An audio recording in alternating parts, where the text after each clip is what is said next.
impossível renová-los. Crucifica-os. Mensagem de hoje, com certeza, vai trazer um choque para você e para mim. Porque eu não estou falando de espada. Eu poderia recitar aqui Hebreus capítulo 4, verso 12. E aqui eu poderia ler assim: pois a palavra de Deus é viva e eficaz, e mais afiada que qualquer espada de dois gumes. Ela penetra até o ponto de dividir a alma, o espírito, juntas e medula, e julga os pensamentos e as intenções. Você deve crucificar. Crucifica-o, disse Satanás. Crucifica-o, disse o povo. Apedreja. Aí nós temos uma série de coisas que devem ser crucificadas. A cruz, no correr do tempo, sempre foi o aprimoramento da obra do mal, porque ela expõe não apenas a dor física, mas a dor emocional, a dor que traz ao corte da alma vergonha pública. Ela expõe aquele que está sendo crucificado para os corvos, para os céus, para a terra, para o universo. E a pessoa está ali exposta, a sua nudez está ali colocada diante de todos. A perversidade não tem limites. Satanás estudou o meio mais cruel para trazer a morte ao Filho de Deus. Também para você e para mim. Mas nós também devemos crucificar o mal, crucificá-lo. É o que vamos ver aqui na palavra de Deus, que é viva, afiada, mais que qualquer espada e mais eficiente do que a própria cruz, porque ela nos leva para a cruz e faz com que coloquemos na cruz coisas impensáveis. Vamos reparar o que nos diz Hebreus, capítulo 6, 4 a 6. Ora, para aqueles que uma vez foram iluminados, como você, eu estou sendo, provaram o dom celestial, a maravilha do Pai dos céus, tornaram-se participantes do Espírito Santo, recebemos o Espírito Santo, experimentaram a bondade da palavra de Deus e os poderes da era que há de vir.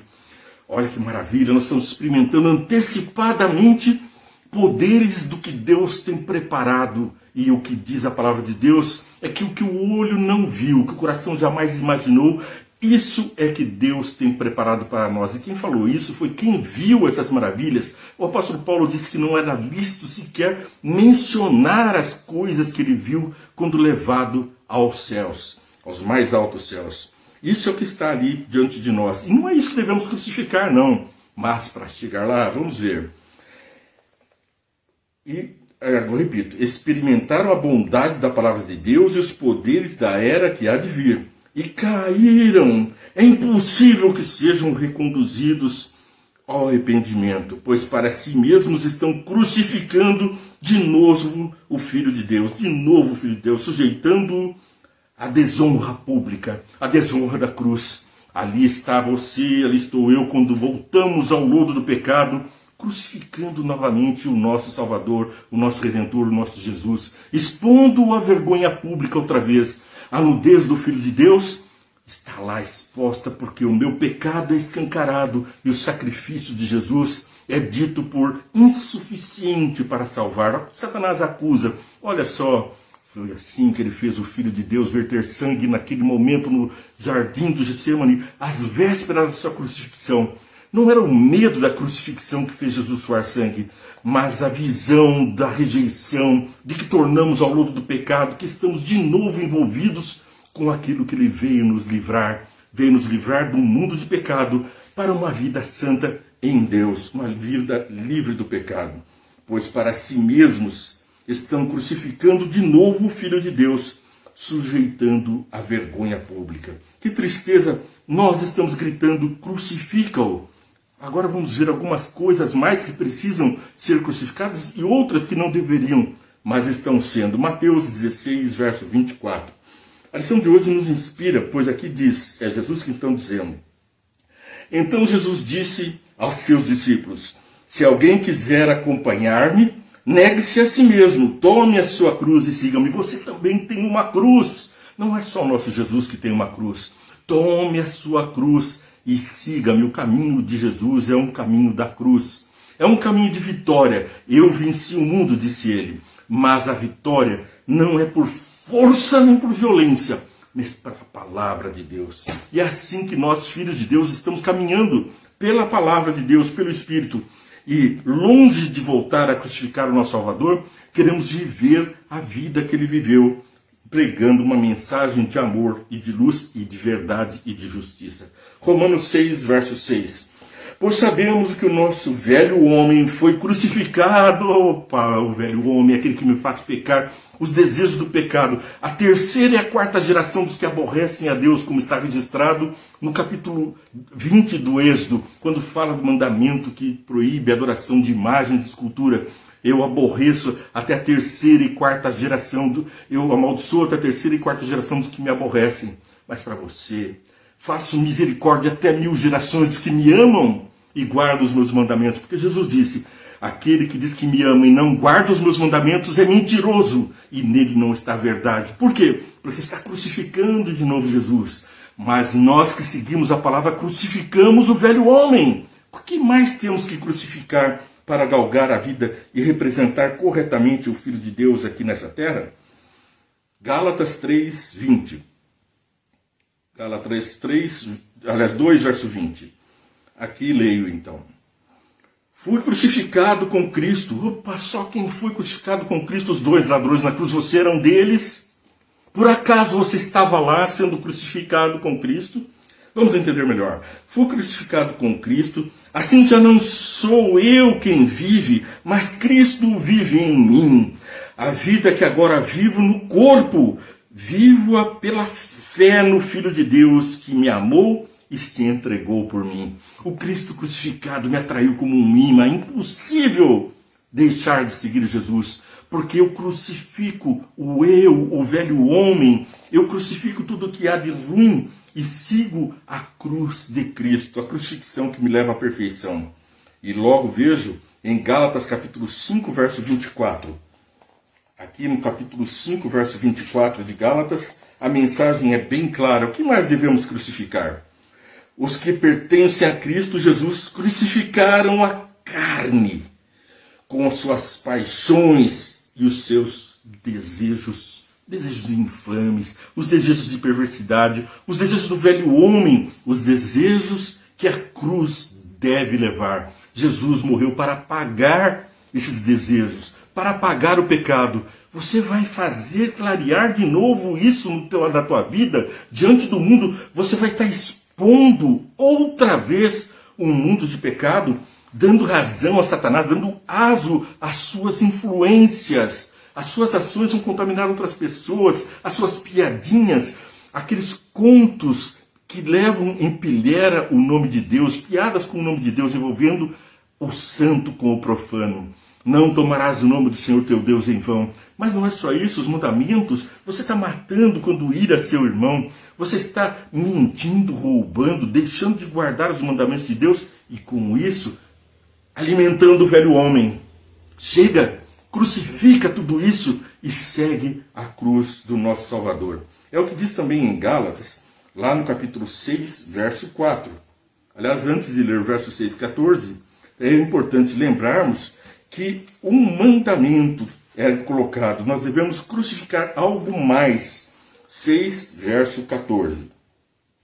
Quanto a mim, que eu jamais me glorie a não ser da cruz do nosso Senhor Jesus Cristo, por meio do qual o mundo foi crucificado para mim e eu para o mundo. Nada mais tenho a ver com o mundo. O mundo foi crucificado no meu coração. Eu não tenho mais os desejos da carne. Eu crucifiquei a carne, o velho homem. Aquela mensagem do diabo está crucificada. Ele não tem mais vez na minha vida. Por quê?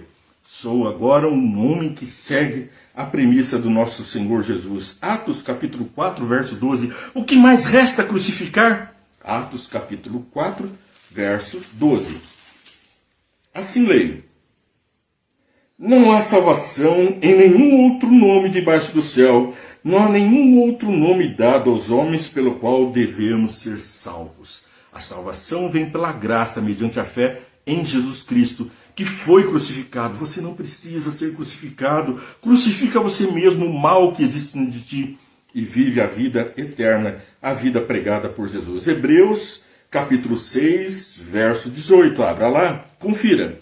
Para que por meio de duas coisas imutáveis, nas quais é impossível que Deus minta, sejamos firmemente encorajados, nós que nos refugiamos nele para tomar posse da esperança a nós proposta. É impossível que Deus minta, ele morreu para te salvar e preparou lugar. Eu vou para preparar-vos lugar, e quando eu for, então eu voltarei para você, para levar você, o crucificado, para o mundo, porque está exaltado pela cruz de Cristo. Um novo lugar, uma nova era, um novo tudo para a sua vida. Chega da condescendência com o mal. Sem fé é impossível agradar a Deus, pois quem dele se aproxima precisa crer que ele existe e que a recompensa aqueles que o buscam. Isso está lá em Hebreus capítulo 11, verso 6. Uma recompensa para que os buscam e também para os que os rejeitam. Há uma recompensa para cada um. Depende da cruz que você carrega. Crucifica o velho homem, lança-se na cruz para os desejos da carne e traz para a tua vida a cruz, a salvação em Jesus. Assim estaremos como ele em Mateus 16, 24. Em Mateus capítulo 16, 24, temos a seguinte mensagem. Mateus capítulo 16, verso 24. Abriu aí? Confere. Vamos ver que mensagem temos aqui. Então Jesus disse aos seus discípulos: se alguém quiser acompanhar-me, negue-se a si mesmo, tome a sua cruz e siga-me. Que maravilha a cruz de Cristo. Ele diz: o meu fardo é leve e o meu jugo é suave. Então o peso do pecado do mundo arrasta um por um para a morte, porque o salário do pecado é a morte, mas o dom gratuito de Deus é a vida, vida eterna, um jugo leve, um jugo suave. Lança a tua cruz colocada sobre você pelo diabo, as acusações que fazem contra você, o pecado do dia a dia, o pecado que você mesmo se acusa, a tua consciência te acusa. Lança para a cruz de Cristo, a tua cruz, e faz como o ladrão na cruz, que disse a Jesus: lembra-te de mim quando entrares no teu reino. Ali estavam dois ladrões, o ladrão convertido, mudado pela presença de Jesus, e o ladrão que insistia em ficar na sua cruz. Para um, sem esperança; para o outro, do lado da cruz de Cristo, estarás comigo no paraíso. E você vai ficar preso na cruz, amarrado, pregado na cruz? Até quando? Quem me livrará do corpo dessa morte? Disse o apóstolo Paulo. Por que você está preso ao pecado? Roga a Deus, pede perdão e entrega a tua vida ao Senhor, confia nele, e o mais ele tudo fará. Não depende de você, depende de Jesus. Ele já pagou o preço, Satanás não pode reclamar o teu vício, o teu pecado. Você está livre. Larga essa cruz, enterra o velho homem, crucifica o velho homem, o mundo de pecado, e segue a luz.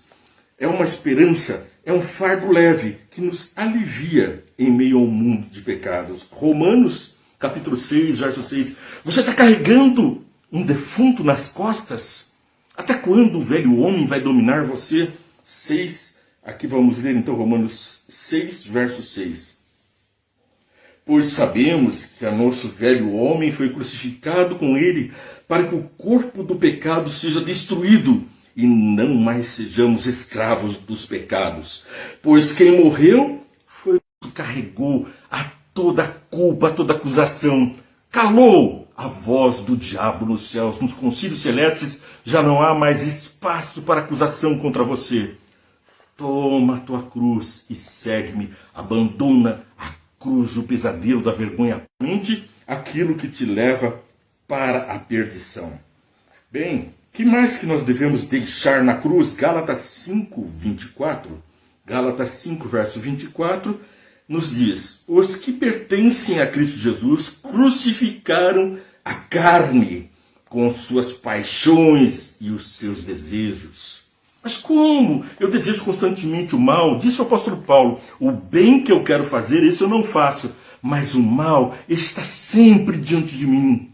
Nós temos a oração de Jesus: não peço que os livres do mundo, mas do maligno. Não peço que os tires do mundo, mas que os livre do maligno. Jesus não pediu para que você saísse do mundo. Ele precisa do sal na terra, da luz no mundo. Ele precisa de você, o rosto de Jesus nesse mundo.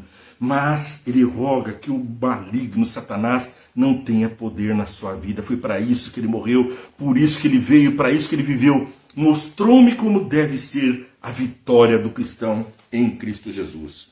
Agora, nós temos uma nova vida, uma nova força ganhada pela cruz. A cruz para a qual você vai voluntariamente sacrificar o velho homem. Romanos capítulo 6, de 1 a 11, explica isso com detalhes. Que diremos então? Continuaremos pecando para que a graça aumente? Ai daqueles que ficam pregando graça, graça, graça e se mantêm no pecado, que estão continuando no pecado. De maneira nenhuma. Nós, os que morremos para o pecado, como podemos continuar vivendo nele?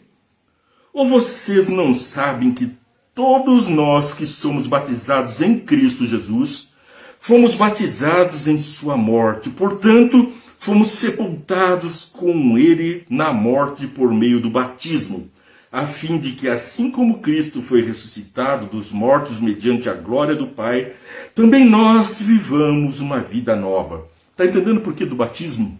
Se você quer saber mais sobre o batismo, entre em contato, faça uma pergunta, faça um comentário, traga a tua preocupação e nós vamos estar orando juntos. É Vem Entende para você curtir, compartilhar, seguir a nossa programação diariamente e não se esqueça de se inscrever no canal. Mas se tiver participações, traga. Com alegria vamos partilhar do amor de Cristo.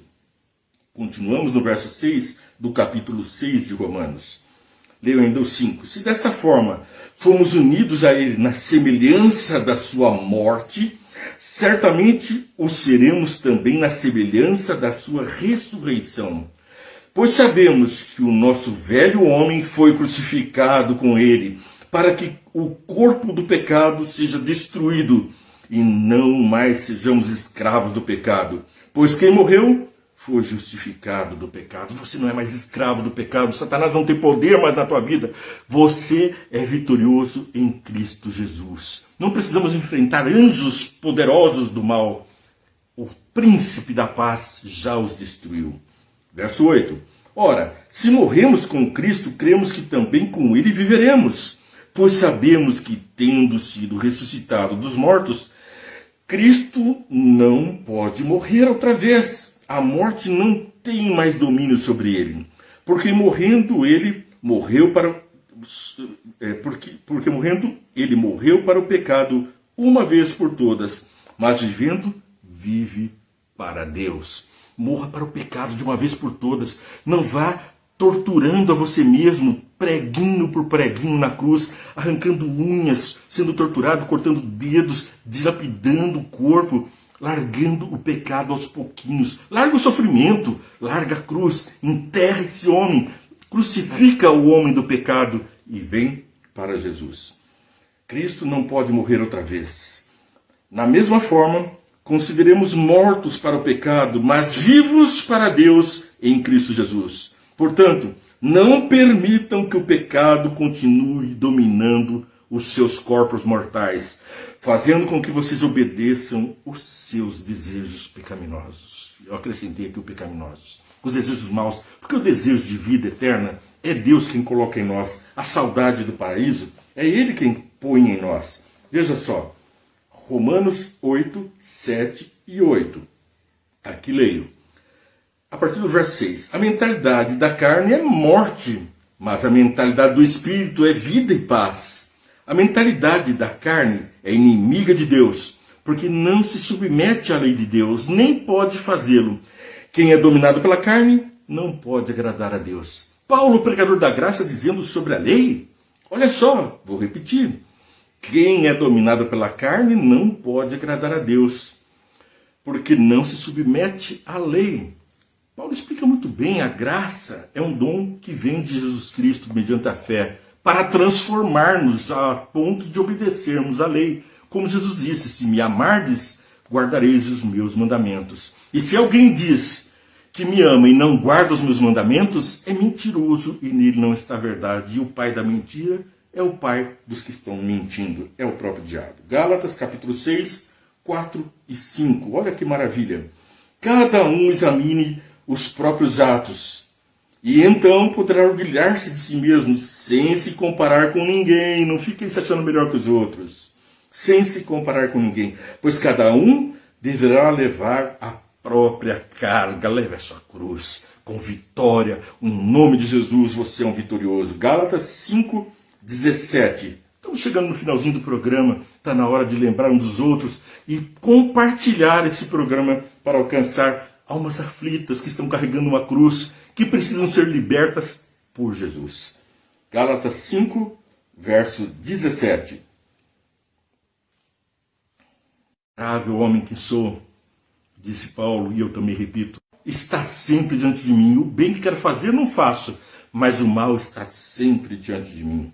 5, versos 16, aqui nós lemos, ainda em Gálatas capítulo 5, verso 16. Por isso, digo que vivam pelo Espírito e de modo nenhum satisfarão os desejos da carne. Pois a carne deseja o que é contrário ao Espírito e o Espírito o que é contrário à carne. Eles estão em conflito um com o outro, de modo que vocês não fazem o que desejam. Mas se vocês são guiados pelo Espírito, não estão debaixo da lei. Não estão sendo condenados mais, porque queremos fazer o bem, buscamos o bem, seguimos a Jesus, crucificamos ao mal o velho homem a cada instante. Ora, as obras da carne são manifestas. Quais são as obras da carne do velho homem que precisam ser crucificadas? A imoralidade sexual, impureza e libertinagem, a idolatria, a feitiçaria, o ódio, discórdia, ciúmes, ira, egoísmo, dissensões, facções e inveja, embriaguez, orgias e coisas semelhantes. Eu os advirto, como antes eu os adverti, aqueles que praticam essas coisas não herdarão o reino de Deus. A graça veio, Jesus morreu por todos, mas o ladrão na cruz preferiu ficar na cruz. Apenas um deles disse: lembra-te de mim quando entrares no teu reino. Qual é a cruz que você quer? Jesus, a cruz do centro. Você escolhe, fica na tua cruz, ou lança os teus pecados sobre o Cordeiro e tem vida e viva em abundância. Para terminar o nosso programa, vamos ler então novamente o verso 16 até capítulo 5, 16 a 26. Por isso digo, vivam pelo Espírito e de modo nenhum satisfarão os desejos da carne. Aqui nós temos uma repreensão, uma advertência. Lança na cruz o velho homem, o pecado, os desejos da carne. E as tuas preocupações lança sobre a cruz de Jesus. Os teus remorsos, os teus pecados, lá na cruz de Jesus. Tudo isso te darei se prostrado me adorares, disse Satanás. Mas tudo isso que ele quer dar, certamente morrerás. Lança-te para a cruz de Jesus e tenha vida e vida em abundância, porque o meu fardo é leve e o meu jugo é suave. Que Deus te abençoe e faça de você uma rica bênção para esse mundo. Oremos. Pai dos céus, que maravilha, temos a certeza do teu amor e da força que nos dás pelo Santo Espírito para deixar o mal, para vencer, para crucificar o mal. O Senhor venceu o mundo, nos ensinou como, nos mostra pelo poder da tua palavra como extirpar o mal de nós mesmos, crucificarmos o mal e assim não envergonharmos o Senhor quando nos chamamos nesse mundo de cristãos. Que os outros vejam o seu rosto em nós e para isso, liquida com o velho homem, eu te peço, os desejos da carne vão embora e o teu ser vive em nós. Cada um seja recebedor desta bênção, é o que eu peço, em nome de Jesus. Amém. Que Deus te abençoe e muito, viu?